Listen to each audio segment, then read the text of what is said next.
शुरुआत कर रहे हैं इस वक्त की बड़ी खबर से। शाहरुख खान के बेटे आर्यन खान को गिरफ्तार करने वाले एनसीबी के पूर्व जोनल डायरेक्टर समीर वानखेड़े की मुश्किलें बढ़ती जा रही हैं। वानखेड़े पर एनसीबी द्वारा दायर की गई विजिलेंस रिपोर्ट एनडीटीवी के हाथ लगी है। विजिलेंस रिपोर्ट में समीर वानखेड़े के खिलाफ कई बड़े खुलासे हुए हैं। रिपोर्ट में कहा गया है कि आर्यन खान और अरबाज मर्चेंट का नाम अंतिम समय में जोड़ा गया था और कुछ अन्य संदिग्धों के नाम ओरिजिनल इंफॉर्मेशन नोट से हटा दिए गए थे। छापेमारी के दौरान एक संदिग्ध के पास से रोलिंग पेपर बरामद होने के बावजूद उसे क्लीन चिट दे दी गई थी। ऐसे कई बड़े अहम खुलासे इस विजिलेंस रिपोर्ट में हुए हैं जो समीर वानखेड़े के खिलाफ एनसीबी ने दायर की है।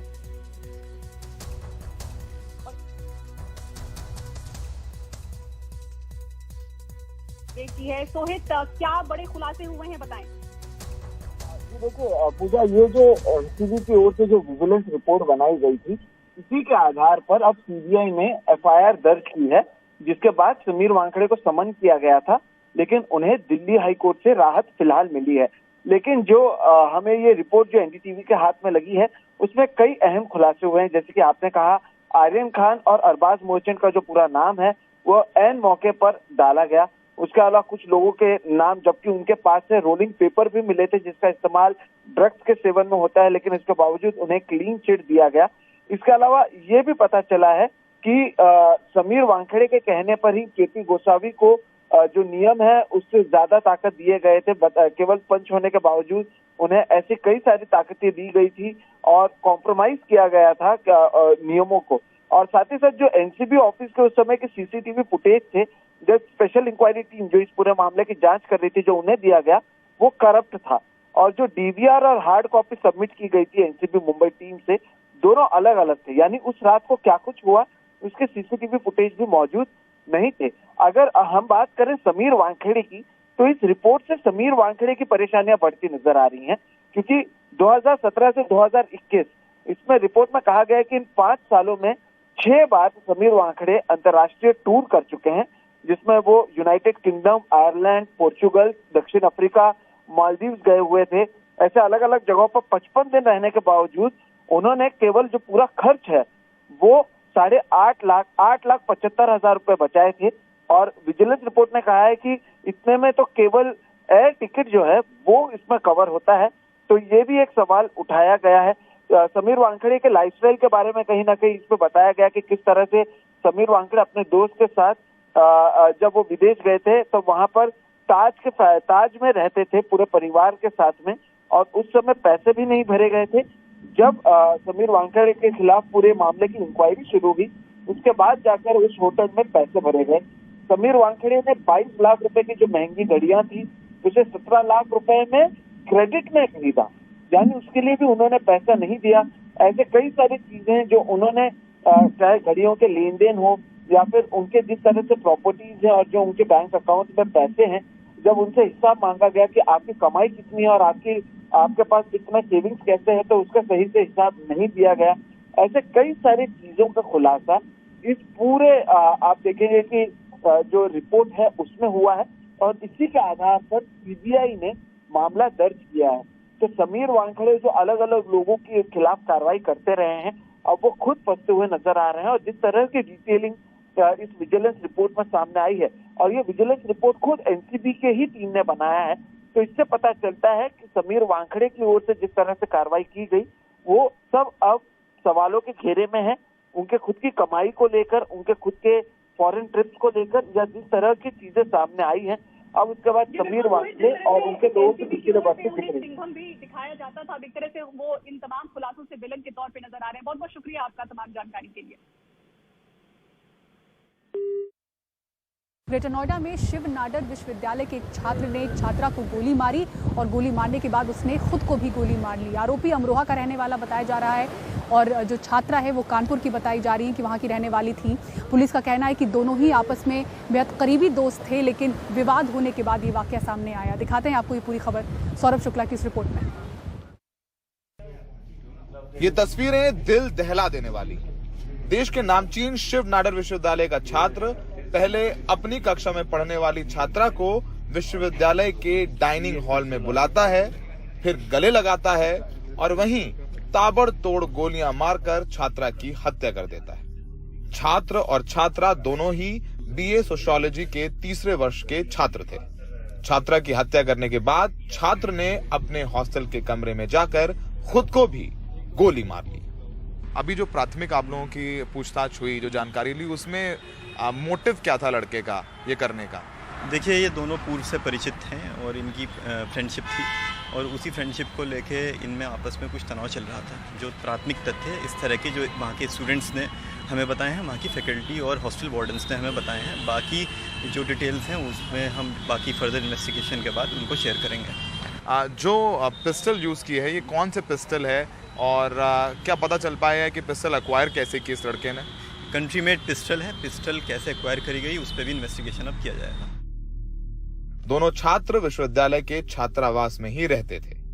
छात्र को शक था कि छात्रा किसी अन्य युवक से भी बात करती है। इसी शक में उसने इस घटना को अंजाम दिया है। ये पिछले एक महीने में दूसरी या तीसरी वारदात है जहां पर प्रेम प्रसंग के चलते हत्या कर दी गई।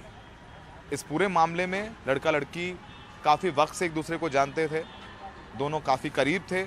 लड़की ने लड़के को मना किया कि अब ये रिलेशनशिप आगे नहीं चल सकता। लड़का गुस्से में आया, उसने लड़की को ये कह के बुलाया कि वो आखिरी बार मिलना चाहता है, आखिरी बार अलविदा कहना चाहता है, लेकिन आखिरी अलविदा कहने के बहाने उस लड़के ने लड़की को जान से मार दिया और फिर खुद की भी जान ले ली। सहयोगी अश्विनी मेहरा और अरविंद उत्तम के साथ ग्रेटर नोएडा से सौरभ शुक्ला, एनडीटीवी इंडिया। और अब आइए बात करते हैं कर्नाटक की। कर्नाटक चुनाव में जीत के 5 दिन के बाद कांग्रेस ने ऐलान किया है कि कर्नाटक के अगले मुख्यमंत्री सिद्धारमैया होंगे। सिद्धारमैया के नाम पर बेंगलुरु में विधायक दल ने मुहर लगा दी है। बैठक में डीके शिव कुमार ने सिद्धारमैया के नाम का प्रस्ताव रखा, जिसका सभी विधायकों ने समर्थन किया। विधायक दल का नेता चुने जाने के बाद सिद्धारमैया ने राज्यपाल से मिलकर सरकार बनाने का दावा पेश किया। 20 मई को दोपहर 12:30 बजे शपथ ग्रहण समारोह होगा। इस दौरान समान विचारधारा के दलों के कई नेताओं को भी आमंत्रित किया जाएगा, लेकिन न्योते की जो लिस्ट अभी तक सामने आई है उसमें दिल्ली के मुख्यमंत्री अरविंद केजरीवाल और केरल के मुख्यमंत्री पी विजयन का नाम नहीं है। कहते हैं कि खरगे साहब कर्नाटकों को बहुत अच्छे तरीके से समझते हैं। वो जो कॉम्बिनेशन बना खरगे साहब का, सिद्धरमैया साहब का और डीके शिव कुमार साहब का, एक अच्छा कॉम्बिनेशन था जिसके सामने दूसरे लोग टिक नहीं। क्वाइट नेचुरली, क्योंकि तीनों लोग जो हैं ज़मीन से जुड़े हुए आदमी हैं, तो उनको सोशल डेमोग्राफी पता है, उनको हर मज़हब का नेचर पता है और चुनाव करना भी आता है उनको, हमारे कार्यकर्ता और लोकल लीडर्स को लेके। तो ये जो विनिंग टीम जैसे आप बता रहे हैं आज, तो ये विनिंग टीम का कॉम्बिनेशन भी अच्छा रहा और पूरे हमारे जो कार्यकर्ता है, लीडर्स है, सब एकजुट होकर मेहनत करके आज ये कामयाबी हासिल की। कर्नाटक के लोगों ने बहुत ही बेहतरीन तरीके से उनको ऑलरेडी जवाब दे चुका है कि उनकी गाड़ी इधर नहीं चलने वाली, डबल इंजन नहीं चलने वाली, इधर चलने वाली है सिर्फ कांग्रेस का इंजन। पार्टी बराबर सामाजिक न्याय करेगी। 34 लोग लिंगायत के विधायक जीत के आए, उनको बराबर प्रातिनिध्य देगी, उनके हितों का भी रक्षण करेगी। क्या आप डिप्टी सीएम का पोस्ट चाहते हैं या 4-5 मिनिस्ट्री? क्या देखिए, मिनिस्ट्री पोस्ट से भी क्या है, यहाँ पर जो हमारे नीतियाँ हैं, जो हमारे कार्यक्रम हैं, हम जो कार्यगत करते हैं वो अनुष्ठान करना, वो सभी लोगों को पहुँचाने का काम करना बहुत ही महत्वपूर्ण है। वो काम कांग्रेस पार्टी करेगी, हम सब लोग मिलकर। कांग्रेस विधायक दल ने सिद्धरमैया के नाम पर अपनी मुहर लगा दी है, यानी सिद्धरमैया ही अब इस राज्य के नए मुख्यमंत्री होंगे। ये बेंगलुरु में कांग्रेस का प्रदेश मुख्यालय है। ठीक इसके पीछे भारत जोड़ो हॉल है, जहां पर कांग्रेस लेजिस्लेचर पार्टी की बैठक हुई, जिसमें प्रदेश कांग्रेस अध्यक्ष डीके शिव कुमार ने सिद्धरमैया के नाम का प्रस्ताव रखा विधायक दल के नेता के तौर पर। फौरन विधायकों ने इसका अनुमोदन कर दिया। इसके फौरन बाद सिद्धरमैया, डीके शिव कुमार और दूसरे कुछ वरिष्ठ नेताओं के साथ राजभवन गए और उन्होंने सरकार बनाने का दावा पेश किया। सिद्धरमैया चाहते हैं कि शनिवार के दिन दोपहर में वो मुख्यमंत्री के तौर पर शपथ लें, साथ ही कुछ और मंत्री भी शपथ लेंगे, जिसमें डीके शिव कुमार भी शामिल होंगे, ऐसा बताया जा रहा है। इस शपथ ग्रहण समारोह में कई गैर बीजेपी शासित मुख्यमंत्रियों को भी न्योता भेजा गया है, साथ में सोनिया गांधी, प्रियंका गांधी और राहुल गांधी को। इसके साथ ही यहाँ जो एक संकट खड़ा हो गया था। कांग्रेस पार्टी में जो गतिरोध था वो खत्म हो गया है। अब मंत्रिमंडल का गठन होना है और जो जानकारी हमें मिली है उसके मुताबिक शुक्रवार के दिन तड़के सिद्धरामैया, डीके शिव कुमार और कुछ वरिष्ठ नेता एक बार फिर दिल्ली जा रहे हैं ताकि मंत्रिमंडल का जो स्वरूप है उसको आखिरी रूप दिया जा सके। बेंगलुरु से कैमरामैन गोविंद मूर्ति के साथ निहाल किदवई, एनडीटीवी इंडिया। मुंबई महाराष्ट्र में गर्मी ने फरवरी महीने से ही सितम ढाना शुरू किया है। हालात ऐसे हैं कि लोगों के स्वास्थ्य पर ये भारी पड़ रहा है। लू के 1400 से ज्यादा मरीज यहां पर दर्ज हुए हैं महाराष्ट्र में, जो कि बीते साल की तुलना में 90% के करीब ज्यादा है। अस्पतालों की बात करें तो गर्मी से संबंधित बीमारियों में 15 से 30% की बढ़ोतरी देखी जा रही है। दिखाते हैं आपको ये रिपोर्ट। महाराष्ट्र में लू के कहर ने 1477 लोगों को बीमार किया है। ये मामले बीते साल से 92% ज्यादा हैं। महाराष्ट्र स्वास्थ्य विभाग के आंकड़ों के मुताबिक 2019 में 9, 2020 और 21 में 0, 2022 में 767 और इस साल अब तक लू लगने के 1477 मामले दर्ज हुए हैं। गर्मी से बीमार संदिग्ध मामलों का आंकड़ा 1600 से ऊपर है। महाराष्ट्र के कई जिलों में पारा 40 डिग्री के पार है। मुंबई में बढ़ी उमस ने लोगों को बीमार करना शुरू कर दिया है। 10 साल की ये बच्ची बढ़ी गर्मी के कारण हीट रैश यानी कि चकत्ते का शिकार है। बच्चों के लिए बने शहर के बड़े अस्पतालों में शामिल NHSRCC चिल्ड्रन हॉस्पिटल की OPD में बीते साल की तुलना में ऐसे मरीजों में करीब 30% बढ़ोतरी हुई है। जो स्मोक है, जो डस्ट है, वो और सनलाइट, वो सब टुगेदर आके स्किन पे बहुत डैमेज हो जाता है। परसेंटेज वाइज देखा जाए तो they can increase to up to 30 to 40%। वहीं फोर्टिस अस्पताल के मुताबिक लू संबंधी परेशानियों के इलाज वाले मरीजों में करीब 15% बढ़ोतरी हुई है।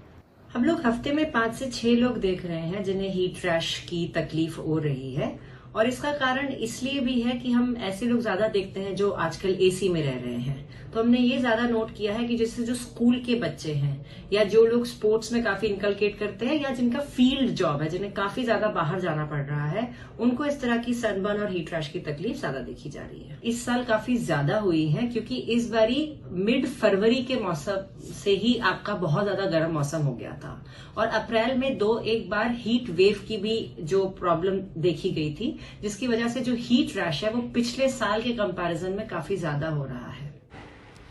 इस साल गर्मी उमस ने मुंबई महाराष्ट्र में फरवरी महीने से ही नए रिकॉर्ड बनाने शुरू कर दिए थे। इसी के साथ ही शहर में बड़े पैमाने पर हो रहा निर्माण कई बार दिल्ली से भी ज्यादा प्रदूषण यहां पर दिखाता रहा। एक्सपर्ट्स मानते हैं कि यही बड़ी वजह है कि इस बार लोगों की सेहत ज्यादा बिगड़ी हुई दिख रही है। मुंबई से कैमरा पर्सन संजय मंडल के साथ पूजा भारद्वाज, NDTV इंडिया।